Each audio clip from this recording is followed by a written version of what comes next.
মানিকনগরবাসীর পক্ষ থেকে মার্কাজুল শেখ জাকারিয়ার পক্ষ থেকে শুভেচ্ছা। নারায়ে তাকবীর, নারায়ে তাকবীর, আল্লাহু আকবার। পরিষদের আগমন শুভেচ্ছায় স্বাগতম।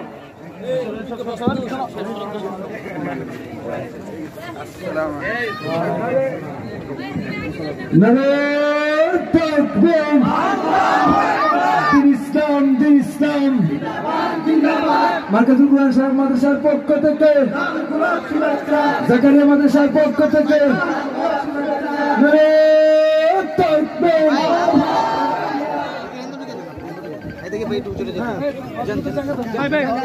আল্লাহ যে কোরআনের নিয়ামত দিয়েছেন, আল্লাহ যে আকাবিরদের পক্ষ থেকে মাথায় পাগড়ি পরে দিয়েছেন, এই আমানতকে রক্ষা করার জন্য যদি এই শেষ জমানায় উম্মতের ফিতনা ঘরে ঘরে ঘরে ঘরে ঘরে ঘরে ঢুকে মানুষ বেঈমান হয়ে মারা যাচ্ছে, আর আমি একজন আলেম হয়ে আমি যদি একটা প্রতিষ্ঠান করেও যেতে পারি, আমি আলেম হতে পারি, ইমাম হতে পারি, মুফতি হতে পারি, শাইখুল হাদিস হতে পারি, আমার নিজের আমল দিয়ে যে বেহেশতে যেতে পারবো এটার কোনো গ্যারান্টি আছে?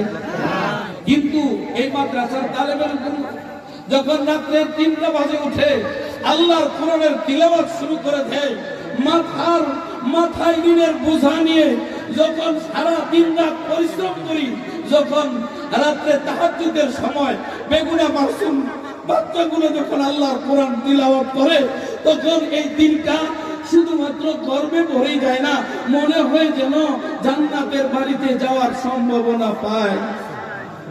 আমার ভাই, আলেমদেরকে নিয়ে সমালোচনা কখনই করবেন না। হাতে ধরে বলি, কওমি মাদ্রাসার মধ্যে ছোট একটা নাবালেগ বাচ্চা আসলো, এই বাচ্চাটা না পরে লুঙ্গি পড়তে, না পরে জামা পড়তে, না পরে টুপি পড়তে, না পরে পেশাব করতে, কিছুই বুঝে না।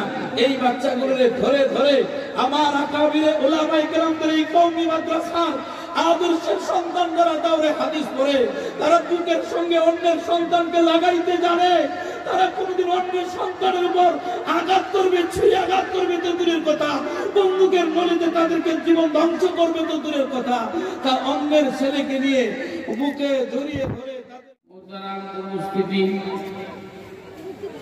এই মাদ্রাসার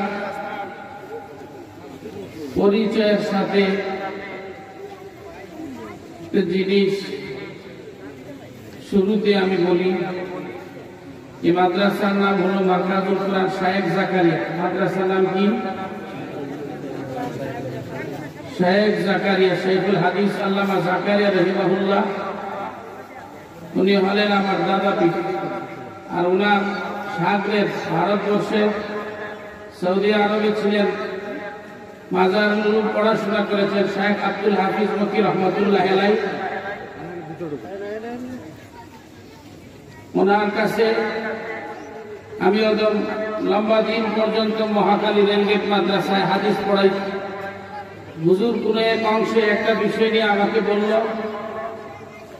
তুমি একটা মাদ্রাসা आप एक মাদ্রাসা के बुनियाद रखो, মাদ্রাসা কায়েম করো। বহু নাম আমি সিলেক্ট করে নিয়ে গেলাম। হযরত আমাকে দেখে বললেন कि मेरे शेख शेखुल हदीस अल्लामा ज़कारिया रहिमाहुल्लाह के नाम से ये नाम रखो। ये नाम রাখার পর থেকে আল্লাহ পাক রব্বুল আলামিন ছোটখাটো বহু বিপদ আপদ বালা মুসিবতের মধ্যে এতে আল্লাহ পাক রব্বুল আলামিন আজকে এই পরিসরে আপনাদের কোলে আইনা আল্লাহ পাক উঠায় দিয়েছেন। মাদ্রাসার ৫ম বছর চলতেছে। মাদ্রাসায় আলহামদুলিল্লাহ ফতোয়া বিভাগ, ইসলামী উচ্চতর আইন গবেষণা সেন্টার, এখানে আলহামদুলিল্লাহ বেশ কয়েক লক্ষ টাকার কিতাব আল্লাহ পাক ইন্তজাম করে দিয়েছেন। তবে গবেষণার জন্য আলেম উলামায়ে কেরামদের সবচেয়ে বড় হাতিয়ার হলো কিতাব। বহু কিতাব আল্লাহ পাক রব্বুল আলামিন ব্যবস্থা করেছেন, আরো দরকার। সেই প্রয়াসে আস্তে আস্তে হাঁটিয়াটি পা পা করে আমরা মানিকনগর পুকুরপাড় মাদ্রাসা, পুকুরপাড় প্রফেসর গলিতে মাদ্রাসা যখন শুরু হয় সরদার বাড়ি থেকে আস্তে আস্তে করে আমরা এখানে এখন সর্বেকিয়া পর্যন্ত আসে এবং নুরানি নাজেরা হিজ বিভাগ পর্যন্ত এখানে আসে। আমরা একটু আগে আপনারা দেখলেন যে বাংলাদেশে বিভিন্ন বোর্ডের আওতায় এক সময় উলামায়ে কেরাম আধুনিকতার ছোঁয়া থেকে অনেক পিছিয়ে ছিল, কিন্তু কিছু ব্যক্তিত্বের দৃষ্টিভঙ্গির পরিবর্তনে আল্লাহ পাক পরিবর্তন করে দিয়েছেন মানুষের মন মানসিকতা। আজকে উলামায়ে কেরাম এক সময় টক শুনতে যাওয়া তো দূরের কথা, উলামায়ে কেরাম টিভির সামনে দিয়ে চোখ ঢাকা দেখো অবস্থার পরিপ্রেক্ষিতে উলামায়ে কেরাম আজকে মিডিয়া কেন্দ্রিক বিভিন্ন ধরনের আলোচনা করতেছেন। ওই আলোচনা দ্বারা আমার আপনার ঘর পর্যন্ত ইসলাম আর দ্বীন পৌঁছতেছে কিনা জোরে বলেন কথা ঠিক কি ঠিক না? ঠিক। আজকে বিভিন্ন ভাবে ইলেকট্রনিক মিডিয়া, প্রিন্ট মিডিয়া এর মাধ্যমে মুসলমানের ঘরে ঘরে দ্বীন পৌঁছে। এর মধ্যে থেকে একটা বিষয় হলো জেনারেল সাবজেক্টে এক সময় উলামায়ে কেরাম বড় পিছিয়ে ছিল।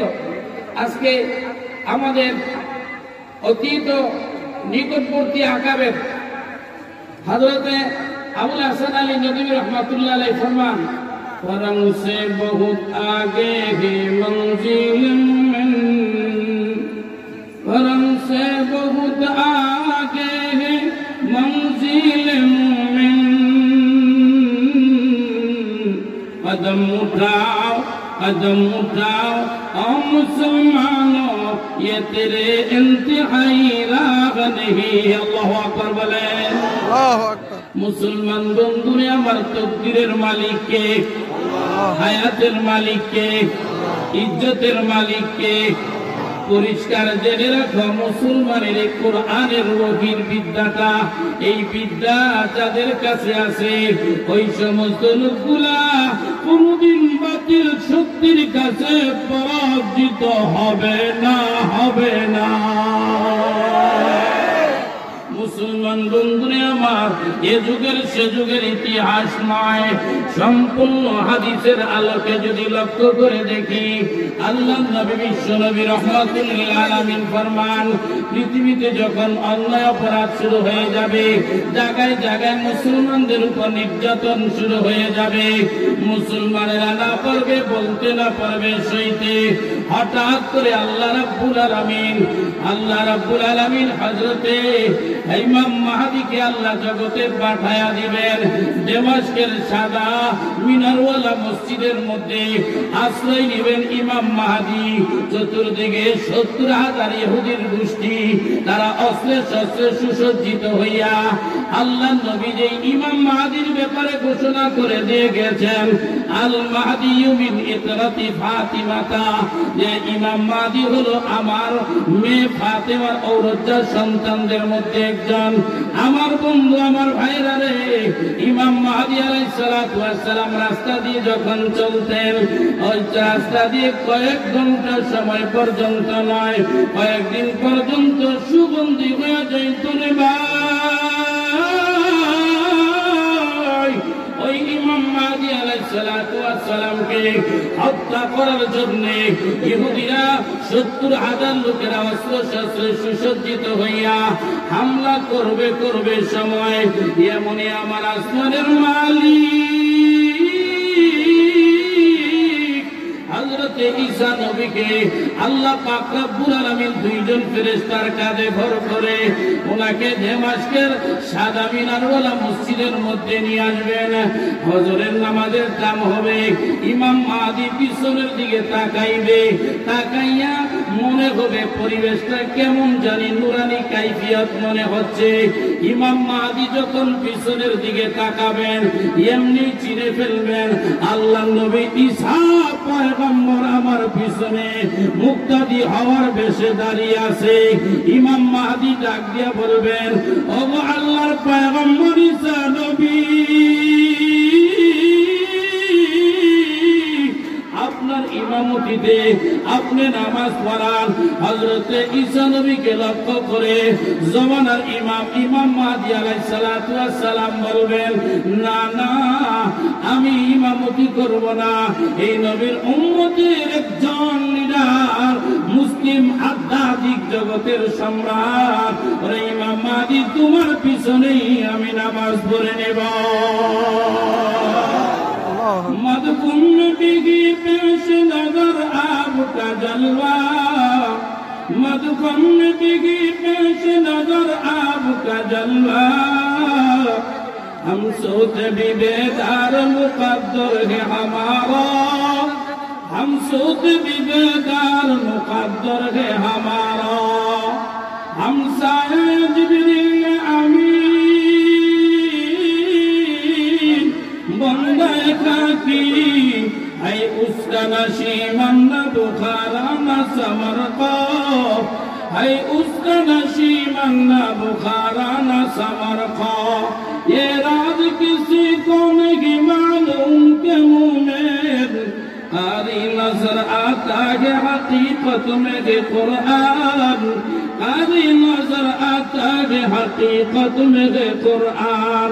दुनिया में दुनिया का तलबगार नहीं हो, बाजार से गुजरता वो खरीदार नहीं हो, बाजार से गुजरता वो खरीदार नहीं हो। जुरे बोले अल्लाहु अकबर कबीरा।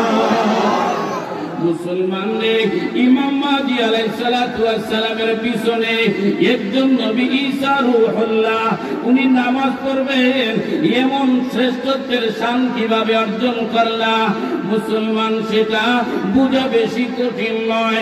আল্লাহ নবী বিশ্ব নবী রহমাতুল লিল আলামিন 40 বছর বয়স পর্যন্ত আল্লাহ পাকের পয়গম্বরকে আল্লাহ অনেক মুজিজাতুর রাসূল বানাইয়া, অনেক মুজিজা দিয়া ঘোষণা করাইয়া পৃথিবীর মানুষকে 40 বছর আগের জিন্দেগিটা ঘোষণা করাইয়া দিলেন। নবীর 40 বছর আগের বয়সটা নবীর নবুয়তির দলিল। জোরে জোরে কান সুবহানাল্লাহ। 40 বছর বয়সে আল্লাহর পয়গম্বরের কাছে আল্লাহ পাক রব্বুল আলামিন যখন গারে হেরাই নিয়ে গেলেন, যেটাকে জাবালে নূর বলা হয়, গারে হেরাই আল্লাহর পয়গম্বরের কাছে আমার আল্লাহ যখন কোরআনে কারীম নাযিল করে দিলেন, ইকরা বিসমি রাব্বিকাল্লাযী খালাক খালাকাল ইনসানা মিন আলাক। ও মুসলমান বন্ধুরে আমার, যেদিন থেকে কোরআন নাযিল হইল আমার পয়গম্বরের দাম কোটি কোটি গুণ বেড়ে গেল। জোরে জোরে কান সুবহানাল্লাহ। নবীজির কেমন দাম বেড়েছে রে! আল্লাহ যেদিন কোরআন নাযিল করলেন, এর আগে আর পরবর্তী নবীজির দাম কেমন বেড়েছে। ওই আল্লাহ নবীজির উপর যেদিন থেকে কোরআন নাযিল হয়েছে, নবীজি কোরআন নাযিল হতে বারবার বিড়বিড় করে জবান নাড়ায়া পড়েন। আমার আল্লাহ ডাক দিয়ে বলেন, লা তুহাররিক বিহি লিসানাকা লিতা'জালা বিহি ইন্না আলাইনা জামআহু ওয়া কুরআনাহু। আমার আল্লাহ ডাক দিয়ে বলেন, আমার বন্ধু গো, আপনি কোরআনকে সংরক্ষণ করার জন্য, কিয়ামত পর্যন্ত আপনার উম্মতের কাছে পৌঁছানোর জন্য, আপনি মুখস্থ রাখার জন্য, আপনার মেমোরিতে সংরক্ষণ করার জন্য আপনার কোনো পড়া লাগবে না। ফায়ুদারিসুল কুরআনা, সহিহ বুখারী শরীফের riwayat। নবীজি, আপনি কোরআন শুধু আপনার কান দিয়ে শুনবেন গো, আর এই কোরআন আপনার মাথার মেমোরিতে আমি সংরক্ষণ করা দেব, কোনদিন ভুলবেন না। এর দ্বারা প্রমাণ হয়ে যাবে পৃথিবীতে এমন মেধাবী লোক আমি আর জমিনে কাউকে পাঠাই না। আল্লাহু আকবার। ও মুসলমান বন্ধুরে আমার, কোরআনটা কেমন দামি রে ভাই! যেদিন থেকে আল্লাহর পয়গম্বরের কাছে কোরআন নাযিল হইল রে ভাই, আল্লাহর নবীজির কথার দাম বেড়ে গেছে। নবীজি কথা বললে কোরআন নাযিলের বরকতে কথাগুলো হাদিস হয়ে যায়। যে হাদিস অস্বীকার করলে ইমানদার থাকলেও সে কাফের হয়ে যায়। নবীজির উপর যেদিন কোরআন নাযিল হইল সেদিন থেকে নবীজির কোন কাজ করেন এটাও হাদিসে পরিণত হয়ে যায়। নবীজি যেদিন থেকে কোরআন নাযিল হইল সেদিন থেকে আল্লাহর পয়গম্বর যখন মুস্কি মুস্কি হাসেন ওয়াকাদ তাবাসসামান নবী বলে হাদিসের পৃষ্ঠায় লেখা ওই হাদিসে পরিণত হয়ে যায়। জোরে বলেন সুবহানাল্লাহ। বন্ধুরে আমার, খাজাইনুস সুনান নামক কিতাবে লেখে আল্লাহর পয়গম্বর বিশ্ব নবীর দাম এত বেড়ে গেছে রে ভাই, এত বেড়ে গেছে যেদিন থেকে কোরআন নাযিল হইল আল্লাহর নবীজির দাম কাবা শরীফের চেয়েও বেড়ে গেছে। জোরে জোরে কান সুবহানাল্লাহ। পাবন্দিয়ে তকদীর কে পাবন্দিয়ে আকাব, पाबंदी तकदीर पाबंदी अहकाम, ये मसला मुश्किल नहीं है मर्द खरदमान, ये मसला मुश्किल नहीं है मर्द खरदमान। एक आसो बार बदल जाती है तकदीर, है उसका मुक़ल्लिद अभी ना खुश अभी खुरसान, है उसका मुक़ल्लिद अभी ना खुश अभी खुरसान। ओ मुसलमान, কোরআন নাযিল হইতে নবীজির দাম বেড়েছে, উম্মতের দাম বাড়বে নি? আর জোরে কোন বাড়বে নি? যদি নবীর মত আর উম্মতের মত হয় একমত, ওই উম্মতের দাম আল্লাহ বাড়ায় দিবেন। জোরে জোরে কোন সুবহানাল্লাহ। আর জোরে কোন সুবহানাল্লাহ। কেমন দাম বাড়বে? জমিনে বসে ডাক দিলে আসমানে বসে আরশওয়ালা মালিক জবাব নেবেন। জোরে জোরে কোন, জোরে জোরে কোন সুবহানাল্লাহ। হযরত সালমান ফারসি রাদিয়াল্লাহু তাআলা আনহু বয়োবৃদ্ধ সাহাবী ছিলেন। সালমান ফারসি রাদিয়াল্লাহু তাআলা আনহু বয়োবৃদ্ধ সাহাবী ছিলেন। মাদায়েন শহরে চোর ডাকাতি, হাইজ্যাক, রাহাজানি, খুন, ধর্ষণ এমন দ্বারা বাড়ছে, খলিফাতুল মুসলিমিন হযরত ওমর রাদিয়াল্লাহু তাআলা আনহু কাছে বারবার মাদায়েনবাসী চিঠি লেখেন যে আমাদের জনজীবন বিপন্ন হয়ে গেছে, অর্থ সম্বল এই সুখী হতে পারতেছি না, সদা অন্যায় অপরাধের কারণে ভালো মানুষগুলার দাম নাই, যারা অন্যায় অপরাধ সব সময় করে তারাই দিবালোকের নেই সোজা টেনে সোজা হয়ে ঘুরে, আর যে সমস্ত লোকেরা হালাল রিজিক নিয়ে অনুসন্ধানী হয়ে চলতে চায় তাদের কোনো মান মর্যাদা থাকে না। এই চিঠি যখন খলিফাতুল মুসলিমিন হযরতে ওমর রাদিয়াল্লাহু তাআলার কাছে আসতেছিল একের পর এক একের পর এক, হযরত খলিফাতুল মুসলিমিন ওমর রাদিয়াল্লাহু তাআলা একজন পাঠাইলেন খুব সুদর্শন এবং খুব সুকৌশলী ইয়াং ম্যান পাঠাইছেন। উনি যাওয়ার পরে বেশ কিছুদিন নয়, মাত্র 35 দিন যখন মাদায়েন শহর পরিচালনা করতে গেছেন তখন হযরত ওমর রাদিয়াল্লাহু তাআলা যুবক দেখে পাঠাইছেন যে যুবকরা এরা পরিচালনায় পরিপক্ক থাকে, কারণ মুরব্বী যদি হয় এক পিঁড়ি সব বিমারি, যে একজন অসুস্থ মুরব্বী তার সাথে সাথে থাকে তার রোগ।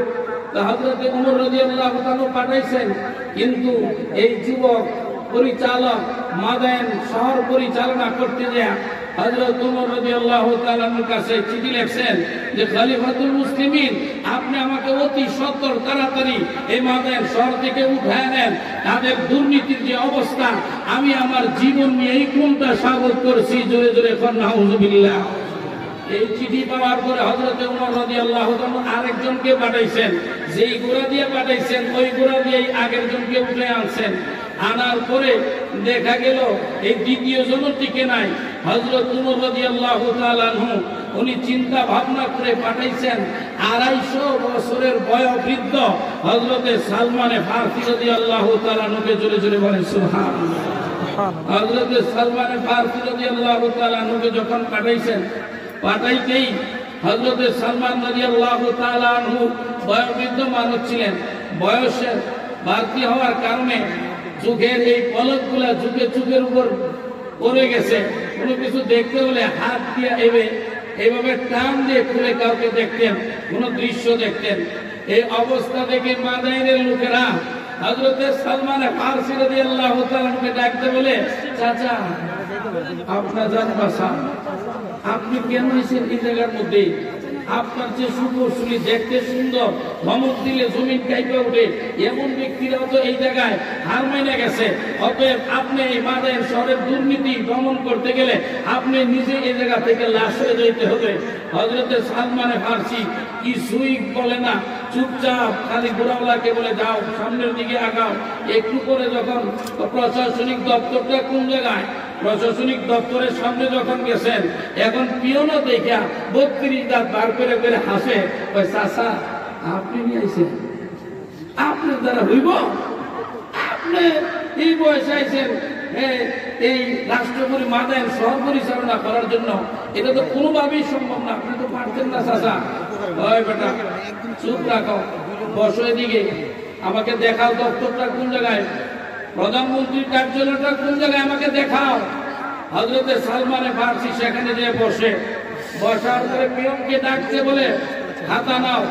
উনি কলম নিলেন, ওই 1 নম্বরে আমি লিখে দিলাম, যেটার বিষয়বস্তু হলো যে আজ থেকে বর্তমান যত প্রশাসনের ডিপার্টমেন্ট আছে, প্রশাসনিক বিভাগে যারা আছে, সকলকে 3 দিনের জন্য ছুটি। এখন পিয়ন কয়, স্যার এটা যদি আমি লাগাইতে যাই, মানুষ তো আপনার ভাঙন বলবেই, আমারও বলবে আরো বড় ভাঙন, আমার বিয়নগিরিও যাইব, চাকরিগিরিও যাইব, সব চাইব, আমার মানিজ্য দিয়ে টানাটানি। আর রাস্তায় গেলে জনগণের পিটুনিতে আমি বাঁচতাম না, এটা আপনি স্যার লাগান। সালমানে ফারসি করে, যেই কথা সেই কাজ, তোমার বলছি লাগানোর জন্য, তুমি লাগাই আসো। এই পিয়ন কালী বলে, এই সিটি যদি 3 দিনের জন্য প্রশাসনিক বিভাগ সব ছুটি দেওয়া হয়, এমনি যে দেশের অবস্থা দুরবস্থা। হযরতে সালমান ফারসি রাদিয়াল্লাহু তাআলা বলেন, থাকো তাহলে তুমি দাঁড়াও।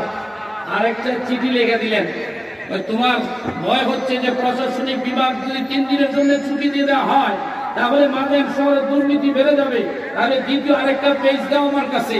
দ্বিতীয় আরেকটা পৃষ্ঠার মধ্যে লিখে দিলেন যে আজ থেকে মাদাইন শহরের দুর্নীতি দমনের জন্য প্রত্যেকটা জঙ্গলের হিংস্র প্রাণীগুলা পাহারাদার হবে। চিৎকার মেরে বলে বলেন আল্লাহু আকবার। ইম্পসিবল, আগের তো ওইটা এটা বুঝছি সম্ভবই না।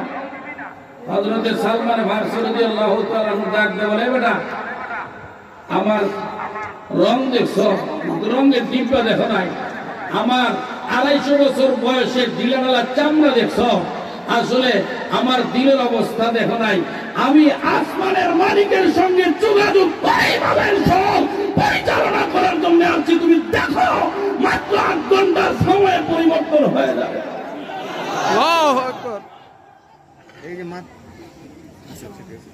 মুসলমান বন্ধুরে আমার লক্ষ্য করে শোনো, সালমানে ফারসি রাদিয়াল্লাহু তাআলা এই চিঠিখানা যখন নিয়া চৌরাস্তার মোড়ে রাজধানীতে লটকাইয়া দিল মাদাইন শহরের মধ্যে, লোকেরা হাসাহাসি করে।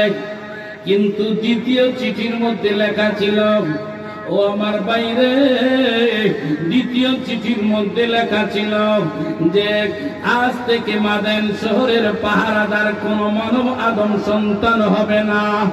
আজ থেকে মাদাইন শহরের পরিচালনার দুর্নীতি দমনের জন্য কোন মানুষ দেব না। আজ থেকে, আজ রাত 12টার পর থেকে দায়িত্ব দিয়া দিলাম জঙ্গলের এক একটা হিংস্র প্রাণীগুলারে ভাই। ঠিক রাত যখন 1/3 সময় পেরিয়ে যায়, আমার বন্ধুরে সালমানে ফারসির চিঠির পাওয়ার কত বেশি। এই দিলাডালা চামড়াওয়ালা মুরব্বী বাবা হযরতে সালমানে ফারসির চিঠির পাওয়ারের বদৌলতে রাত যখন 1/3 পর্যন্ত চলে যায়, দেখা যায় মুহূর্তের মধ্যে এক একটা টাইগার বিভিন্ন রাস্তার মোড়ে মোড়ে ট্রাফিক হয়ে যায়। আরো কিছুক্ষণ পরে দেখা যায় বনের রাজা সিংহ দৌড়ে আইসা এমন একটা হুঙ্কার মারে মাদায়েনের মানুষগুলার কলিজার পানিগুলা শুকায়া যায়। আশেপাশে আরো যত জীবজন্তু গুলা ছিল, সালমানে ফার্সির চিঠির পাওয়ার এত বেশি, সবগুলো জীব জানোয়ার যারা হয়ে রক্ষক এরাই হয়ে গেল প্রত্যেকটা জাতির জন্য পাহারাদার, যারা হয়ে বক্ষক ওই হিংস্র প্রাণীগুলা কোনো আক্রমণ করে না। হযরতে সালমানে ফার্সি রাদিয়াল্লাহু তাআলা আনহু সকালবেলা লোকগুলা ভয়ে কাতর হইয়া সালমানে ফার্সির কাছে আসে, ডাকতে বলে হুজুর আপনাকে চিনতে পারি নাই। আমাকে চিনা লাগবে না, আসমানের মালিককে চিনো, তাহলে এর সমাধান হতে পারে। সালমানে ফার্সি বলে 3 দিন পর্যন্ত মেয়াদ দিলাম, তোমরা তওবা করে পারলে আমার সামনে আসো। কেউ দুর্নীতিবাজেরা যদি দুর্নীতি না করো, অন্যায় অপরাধীরা যদি অন্যায় না করো, জিনা দর্শনকারীরা যদি জিনা না করো, এই একেবারে সকলের পক্ষ থেকে যদি ওয়াদা হয়ে থাকে 3 দিন পরে এই ঘটনার সমাধান দেব। দ্বিতীয় রাত্রেও 1/3 যাওয়ার পরে আগের রাত্রের মতন এক একটা হিংস্র প্রাণী বাঘ সিংহ শিয়াল সবগুলা পাহারাদারি করা শুরু করে দিল মাদায়েন শহরের। এইভাবে 3 দিন 3 রাত যখন হিংস্র প্রাণীগুলা পাহারা দেয় রে আমার ভাই, সকল মানুষগুলা ভয়ে কাতর হইয়া দিনের বেলা ঘর থেকে বাইরে হয় না।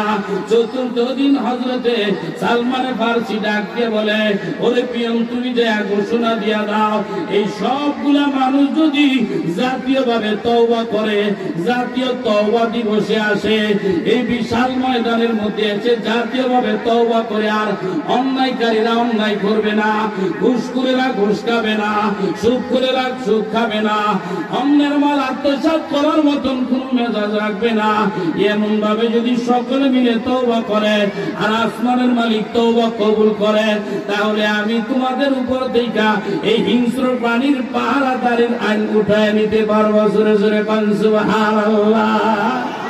উম্মত में तुम्हारी गुलाम, मुंह में तुम्हारा तकदीर हमारी के मुकद्दर है हमारा, तकदीर हमारी के मुकद्दर है। अल्लाहू আকবার। মুসলমান বন্ধুরে আমার, কিসের পাওয়ারে কিসের বদৌলতে হযরতে সালমানে ফার্সির এমন ক্ষমতা ছিল, এই ক্ষমতাটাই ছিল একমাত্র আমার আল্লাহর কোরআনের তিলাওয়াতকারী হওয়ার কারণে। জোরে জোরে পান সুবহানাল্লাহ।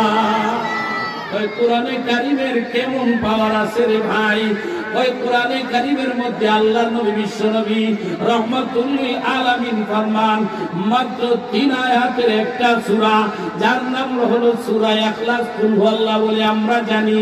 ওই এটার পাওয়ার এত বেশি, কেউ যদি মাত্র 3টা আয়াত পড়ে, পড়ার সঙ্গে সঙ্গে 10 পারা কোরআন তিলাওয়াতের সওয়াব আল্লাহ দিয়া দেন। কেউ যদি আরেকবার 2 নম্বর বার সে সূরা ইখলাসটাকে তিলাওয়াত করে, আমার আসমানের মালিক তাদিল সুলুসাল কোরআন আরো 10 পারা কোরআনের সওয়াব আল্লাহ দিয়া দেন। দ্বিতীয়বারও যদি পড়ে ভাই, আমার আসমানের মালিক এই নবীর উম্মত হওয়ার বদৌলতে 3 বার সূরা ইখলাস পড়লে গোটা কোরআনে কারীম পড়ার সওয়াব আল্লাহ দিয়া দেন। জোরে জোরে পান সুবহানাল্লাহ। এই জন্য আল্লাহর কোরআন সন্তানদেরকে কে কে পড়াইবেন? লিল্লাহি তাকবীর, লিল্লাহি তাকবীর। আল্লাহ আমাদের সন্তানদেরকে জমানার অলি বানায় দেখ, সকলে বলে আমিন। আজকে ওলামায়ে কেরাম যারা দিনের আধ্যাত্মিক জগতের রাহবার, বলেন তো দেখি, এই তো কয়েকদিন আগে আমার দেশে আশ্চর্যের ঘটনাগুলা, এই দর্শনের যে ঘটনা সারা দেশে চলছিল, বিচার আচারের আইন প্রণয়ন করতেছে, এর মধ্যে দর্শন বন্ধ হয়েছে। আরো জোরে কোন বন্ধ হয়েছিল? আরো জোরে কোন বন্ধ হয়েছিল? আজকে বাংলাদেশ প্রতিদিনে দেখছি, কি দেখছি? আরে মরা লাশের সাথে হাসপাতালের পাহারাদারের ভিতর থেকে 100 মৃত লাশ মৃত লাশ এবং নারীদের সঙ্গে তারা জিনা করেছে। একটা ছেলে জোরে জোরে কন্যা এমন বর্বরতা পৃথিবীতে আর নয়। আমি একসাথে আল্লাহর পয়গম্বরের হাদিসকে এই সমাজের জন্য একমাত্র নুসখা, আল্লাহর পয়গম্বর ফরমান আতিবু আওলাদাকুম বিসালাসাতি খিসাল, মাত্র 3টা ঔষধ যদি এই জাতি গ্রহণ করে, এই প্রেসক্রিপশনের মধ্যে 3টা ঔষধ, তাহলে সন্তানগুলা আব্বা আম্মাকে কোনদিন আব্বা আম্মাকে ধমক পর্যন্ত দিবে না, সন্ত্রাসী হবে না, রাহানদারি হবে না, দর্শক হবে না। 1 নম্বর হলো সন্তানকে তিলাওয়াতুল কোরআন। আল্লাহর নবী ফরমান কোরআন শিক্ষা দাও, সন্তান ভদ্র হবে। জোরে জোরে বল সুবহানাল্লাহ। 2 নম্বর হলো হকে নবীকু, নবীজির ভালোবাসা শিক্ষা দাও। কার ভালোবাসা? মুসলমান, নবীজির ভালোবাসা শিখতে হলে কি লাগবে? নবীজির জীবনী পড়া লাগবে। কি পড়া লাগবে? নবীজির জীবনী। আজকে বলেন ক্লাস 1 থেকে নিয়ে শুরু করে একদম বাংলাদেশের আপার লেভেলের শিক্ষিত যারা, কয় পেজের 5 বছরে একটা সন্তান যখন সূরা ফাতিহা 5 বছরে যখন ক্লাস 1 থেকে নিয়ে ক্লাস 5 পর্যন্ত করে, আমার বাংলাদেশের একটা ছেলে 5 বছর করার পরে ইসলাম শিক্ষায় নবীর জীবনী পর্যন্ত কি শিখে? নবীজির নাম এই, নবীজির বাবার নামে, দাদার নামে মক্কা নগরীতে জন্মগ্রহণ করেছেন। এর বাইরে আর কিছু আছে?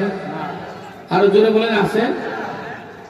এই জন্যে প্রত্যেকটা সন্তানকে যদি ভদ্র বানাতে হয়, ভদ্রতার শিক্ষা দিতে হয়, তাহলে 2 নাম্বার হলো সন্তানদেরকে শিক্ষা দিতে হবে বিশ্বনবীর জীবনী। জোরে জোরে বলেন সুবহানাল্লাহ। 3 নাম্বার হলো সন্তানদেরকে আল্লাহ পাকের ওলিদের জীবনী পড়াতে হবে। জোরে বলেন কথা ঠিক কি ঠিক না? আলহামদুলিল্লাহ।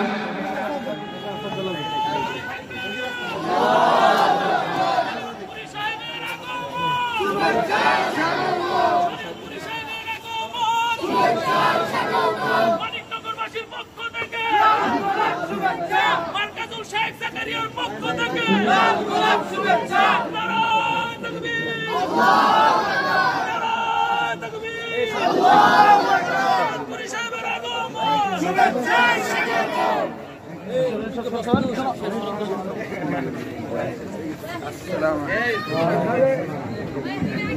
নারায়ে তাকবীর, দিন ইসলাম, দিন ইসলাম জিন্দাবাদ। মার্কাজুল কোরআন সাহেব মাদ্রাসার পক্ষ থেকে জাকারিয়া মাদ্রাসার পক্ষ থেকে নারায়ে তাকবীর।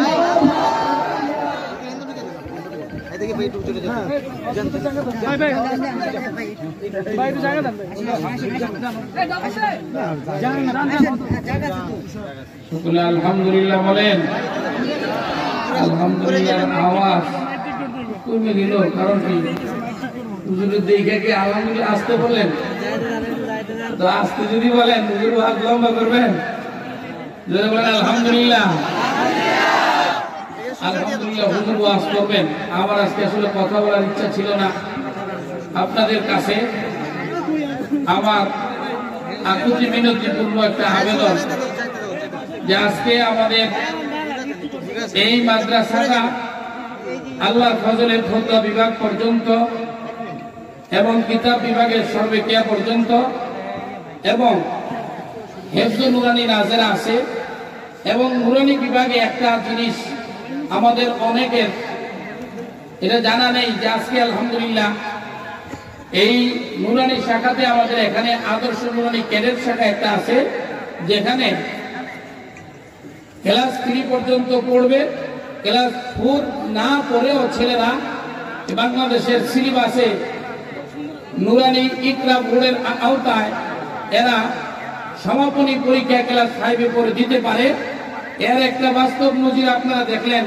এই ছেলেগুলা মাত্র ক্লাস 1-এ উঠে এদের হাতের লেখা এত সুন্দর হয়েছে। জোরে বলেন আলহামদুলিল্লাহ। আমার ভাই, আমি আসলে আপনাদেরকে বলে বোঝাতে পারবো না। অল্প সময়ের মধ্যে হুজুর আমাকে মহাব্বত করেন, এর পিছনে একটা কারণ হলো আমার শাইখুল মুর্শিদ শেখ আব্দুল হাফিজ মুফতি নাবুল্লাহ বরকাতুহু হিজবতে ওনারা এদেশের অনেক উলামায়ে কিরাম আমাকে ভালোবাসে, যাদের ভালোবাসার বদলা আমি কোনোদিন দিতে পারবো না। বিশেষ করে আব্দুল খালেক শরীয়তপুরী হুজুর, উনি আজকেও দুইবার বলেছেন যে হুজুর আমি আপনাকে অনেক মহব্বত করি। হুজুর আমার দেশের বাড়িতে গেছেন এবং হযরতের এই ভালোবাসার জবাব আমি কোনোভাবেই শোধ করতে পারবো না। হুজুরের একান্ত আজকের ইয়া হলো যে হুজুর আপনি মাদ্রাসার পরিচয়টা দেন। আমার ভাই মানিকনগর পুকুরপাড় থেকে এই পর্যন্ত আসছি, আজকে 2 মাস হলো এখানে। আপনারা জানেন মাদ্রাসা যদি বাড়াবাড়িতে থাকে কত যন্ত্রণা, কত পেরেশানি। আবার আসছে লকডাউন, এটা যে কোন রূপ এটা কেউ এখন বুঝছেও না, কারো মাথার মধ্যে আসছেও না। ওকে কামাই করার জায়গা পর্যন্ত যাওয়া যায় না। এমন অবস্থা হইল যে ঋণের বোঝা মাথায় নিয়ে আমার মনের ভিতরে একটা জিনিস, যে একটা ভালো পরিবেশ না হলে মুসলমানের সন্তানকে কোরআন শিক্ষা দিব, আর তাদেরকে এখানে এনে কোনো ধরনের কষ্ট যদি আমার কারণে হয় আল্লাহর আদালতে আমি জবাব দিব কি করে, এই চিন্তা করে যদি এটা মানিকনগর এবং মান্ডা মুক্তার পিছন সাইডে পড়ছে, কিন্তু একেবারে গ্রামের পরিবেশ। আমাদের ছাত্র তো দূরের কথা, উস্তাদগুলো এখানে যখন আসছে অল্প সময়ের পরিবর্তনে উস্তাদগণ আইসে এখানে উস্তাদরাই কান্দে যে কি করব, কোথায় যাব, আশেপাশে দোকানপাট কোন জায়গায় দিয়ে পাবো। আর বিভিন্ন পরিবেশ একটা জায়গায় নতুন আসলে হয়। আমার ভাই আমি আপনাদের খেদমতে আরজ করব, এই জায়গায় আসার আমার মাকসাদ হলো একটাই, একজন আলেম তার জীবনে কোটি টাকা কামাই করার কোনো স্বপ্ন দেখে না। আমার বাড়ি নরসিংদী বাবুরহাটে, আমার আত্মীয় স্বজন সবগুলা আলহামদুলিল্লাহ ব্যবসায়িক মাইন্ডের লোক, কিন্তু আমার বাবা সরলমনা মানুষ। আমাদের 3 ভাইকে এই নবীর বাগানে ভরাই আপনি বলেন অর্থ সম্পদ লাগবে না, কথা বললে লম্বা নয়। এতটুকু কথা আমি আল্লাহর দরবারে আমি কসম খেয়ে বলতে পারি, এমনও মাস যায় আমার বৃদ্ধা আব্বা আম্মাকে আমি টাকাও দিতে পারি না। তার একমাত্র কারণ হইল আল্লাহ যে কোরআনের নিয়ামত দিয়েছেন, আল্লাহ যে আকাবিরদের পক্ষ থেকে মাথায় পাগড়ি পরে দিয়েছেন, এই আমানতকে রক্ষা করার জন্য যদি এই শেষ জমানায় উম্মতের ফিতনা ঘরে ঘরে ঢুকে মানুষ বেঈমান হয়ে মারা যাচ্ছে, আর আমি একজন আলেম হয়ে আমি যদি একটা প্রতিষ্ঠান করে যেতে পারি, আমি আলেম হতে পারি, ইমাম হতে পারি, মুফতি হতে পারি, শাইখুল হাদিস হতে পারি, আমার নিজের আমল দিয়ে যে বেহেশতে যেতে পারবো এটার কোনো গ্যারান্টি আছে? কিন্তু এই মাদ্রাসার তালেবের যখন রাত্রে 3টা বাজে উঠে আল্লাহর কোরআনের তিলাওয়াত শুরু করে দেয়, মাথায় দিনের বোঝা নিয়ে যখন সারা দিন রাত পরিশ্রম করি, যখন রাত্রে তাহাজ্জুদের সময় বেগুনা মাসুম বাচ্চাগুলো যখন আল্লাহর কোরআন তিলাওয়াত করে, তখন এই দিনটা শুধুমাত্র গর্বে ভরে যায় না, মনে হয় যেন জান্নাতের বাড়িতে যাওয়ার সম্ভাবনা পায়। আমার ভাই আলেমদেরকে নিয়ে সমালোচনা কখনই করবেন না। হাতে ধরে বলি, এদেশের বহু আলেম এমন আছে, একজনের নাম আমি শুধু বলি আব্দুল জব্বার জাহানাবাদী সাহেব। এই বাংলাদেশের বেফাকুল মাদারিসিল আরবিয়া এই বোর্ডের শুরু থেকে নিয়ে হুজুর চলছেন। ওনার বাড়িতে ইন্তেকালে করে যাইয়া বাড়িতে কোনো বসার মতন জায়গার পরিবেশই নাই। এরকম একজন নয়, হাজারো আলেমদের ঘরের মধ্যে, এদের ঘরের মধ্যে বাতি জ্বালানোর মতন পরিবেশ থাকে না। তারা থাকতে থাকতে বহু ঢাকার ওলামায়ে কেরাম কেমন আছে, এদের লাশটা নিয়ে বাড়িতে দাফন করে, সন্তানগুলা কষ্ট করে তাদের দিনাতিপাত করে, সন্তান বিবি বাচ্চার কোনো সংবাদ, কোনো খোঁজ খবর পর্যন্ত নিতে পারে না। তার যৌক্তিক কারণ হইল পৃথিবীতে 24 ঘন্টা ডিউটি পালন করার মতন কোন ডিউটি আছে দুনিয়ায়? আর জোরে বলেন আছে? কওমি মাদ্রাসার মধ্যে ছোট একটা নাবালেগ বাচ্চা আসলো, এই বাচ্চাটা না পরে লুঙ্গি পড়তে, না পরে জামা পড়তে, না পরে টুপি পড়তে, না পরে পেশাব করতে, কিছুই বুঝে না। এই বাচ্চাগুলোরে ধরে ধরে আমার আকাবিরে উলামায়ে কেরামদের এই কওমি মাদ্রাসার আদর্শের সন্তান যারা দাওরে হাদিস পড়ে, তারা বুকের সঙ্গে অন্যের সন্তানকে লাগাইতে জানে, তারা কোনোদিন অন্যের সন্তানের উপর আঘাত করবে, ছুঁয়ে আঘাত করবে তো দূরের কথা, বন্দুকের নলিতে তাদেরকে জীবন ধ্বংস করবে তো দূরের কথা, তা অন্যের ছেলেকে নিয়ে বুকে জড়িয়ে ধরে তাদেরকে আস্তে আস্তে মানুষ করে কোথাও দেখা যায় এতিম অসহায় একটা ছেলেকে ধরে এনে মাদ্রাসায় ভর্তি করে, কোথাও রিক্সাওয়ালা ভাইয়ের ছেলেকে এনে ভর্তি করে, কোথায় আব্বা আম্মা দুইজন তালাক হয়ে গেছে, এই ডিভাইডেড পলিসিতে অনেক এতিম আছে, এদেরকে ধরে এনে এনে আমার বাংলাদেশের প্রত্যেকটা কওমি মাদ্রাসার মুহতামিমেরা আপনাদের কাছে চান্দা উঠায়। খোদার কসম, আমরা চাঁদাবাজ নই, আমরা চান্দা উঠে আল্লাহর দিনের জন্য আপনাদের কাছে যাই। ভাই, আল্লাহর মাদ্রাসায় চাউলের বস্তা নাই, ডাউলের বস্তা নাই, এটা নাই সেটা নাই। ও আমার ভাই, আজকেও বলতেছিলাম যে আমি দুইটা মাদ্রাসায় হাদিস পড়াইতাম, একটা মসজিদের খতিব, বাংলাদেশের চলমান বিভিন্ন তফসির মাহফিলে যাই, এর মধ্যে নিয়ে আমি ভালোই কোচলে করে বেশ খাওয়া দাওয়া ভালোই আমার চলতো। কিন্তু আজকে মাদ্রাসা করার পরে আমার একদল ভাই মানিকনগর থেকে এরা অত্যন্ত মেহনত করে এরা এই মাদ্রাসার পিছনে লেগে আসেন। আব্দুল ভাই তার বন্ধু বান্ধব এই এলাকায় যখন আসলাম, আলহামদুলিল্লাহ অনেক যুবক ভাইরা, অনেক মুরব্বী বাবাজিরা এই মাদ্রাসার প্রতি ওনারা খুব মহব্বতের নজরে দেখতেছে। কিন্তু এইটাই নয়, এই বাংলায় যেখানে কওমি মাদ্রাসা আছে, আমি বলি সন্ত্রাসী, চাঁদাবাজ, খুনি, ধর্ষক যেগুলা যে এতিম অসহায় ছেলেগুলা হতো, এদেরকে তুলে এনে শুধু আদর্শ সমাজের কারিগরি বানায় না, বরং ইসলামের জন্য শাহাদাতের মৃত্যু আকার করে বিলিয়ে দেওয়ার চেতনা তাদেরকে শিক্ষা দেয়। এই জন্য আমার ভাই, আমি আপনাদের কাছে এসেছি, আপনাদের অনেকের একেবারেই প্রতিবেশী, আপনাদের কুলে উঠে গেছি, আপনারা আমাদেরকে দূরে সরাই দিবেন না। ক্ষণে ক্ষণে মাদ্রাসায় আপনারা আসবেন, দেখবেন, এবং বিভিন্ন বিষয়ে আলহামদুলিল্লাহ আমরা মাদ্রাসার ছাত্রদেরকে পিছনে আমাদের বেফাকুল মাদারিসুল আরবিয়ার রেজাল্ট অনেক ভালো ছিল, নুরানি বিভাগের রেজাল্ট ভালো ছিল, হিফজুল কোরআন বিভাগে আলহামদুলিল্লাহ অত্যন্ত সুনামের সাথে রেজাল্ট করেছে। এই সুন্দর পরিবেশটা আলহামদুলিল্লাহ আল্লাহ পাক, উনিও একজন আলেম, আল্লামা নূর বক্স মজুমদার সাহেব হুজুর বলায় আমি মোটামুটি বলেছি 100-এর উপরও বাড়িওয়ালাদের কাছে গেছি। ভাই, আমার মাদ্রাসাতে লকডাউনের কারণে একটা ভালো পরিবেশ চাই। অনেকেই চিন্তা করে হুজুরদেরকে দিলে যদি বাড়া না দিয়ে আবার পালায়া যায়, এই চিন্তা করে কেউ চিন্তা করে বিভিন্ন জিনিস। লাস্টে হুজুরের কাছে এসে বলছে, হুজুর আপনি তো আমাদের একজন, হুজুর দরদ মাখা কথা শুনে হুজুরের মায়া লাগছে। হুজুর এই ৩য় তালাটাকে যেভাবে সুন্দর করে দিয়েছেন, পাড়ায় পরিচালিত এই মাদ্রাসাটা আল্লাহর কাছে হুজুরকে বলবো আখিরি মোনাজাত হুজুর করবেন। বহু ঋণের বোঝা মাথায় আছে, শুধু আল্লাহর জন্য এই ঋণের বোঝা মাথায় নিছি। আল্লাহ যেন এই মাদ্রাসাটাকে কবুল করে, এবং আপনাদের সকলের কাছে দোয়ার দরকার, আল্লাহ যেন তার নিজস্ব একটা জায়গার মধ্যে আল্লাহ পাক রব্বুল আলামিন স্থাপনা গেড়ে এই দুই চোখ যেন আল্লাহ পাক পৃথিবীর জমিন থেকে বিদায় দেওয়ার তৌফিক দেয়।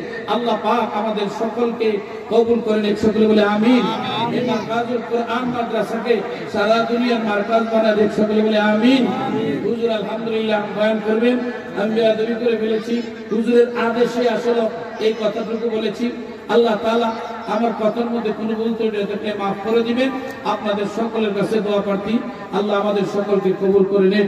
ওয়া আখির দাওয়ানা আলহামদুলিল্লাহি রাব্বিল আলামিন।